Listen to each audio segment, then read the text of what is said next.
Hello everybody, welcome back to my YouTube channel. So guys, in this video I'm gonna be showing you how to duplicate apps on your iPhone and iPad. So guys, let's get started without wasting any time.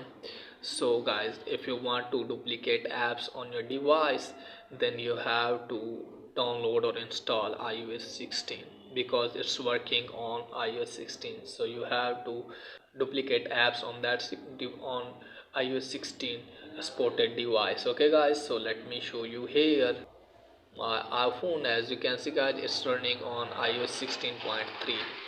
so how can you duplicate apps? Let me show you here. I have already done this. So how can you do it? Just simply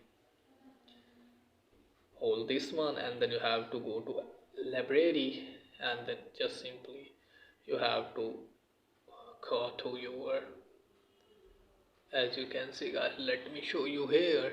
Here is the app. As you can see guys, again if you want to do it, just simply hold this one. And now let me show you here. I want to duplicate Instagram, so let me show you here guys.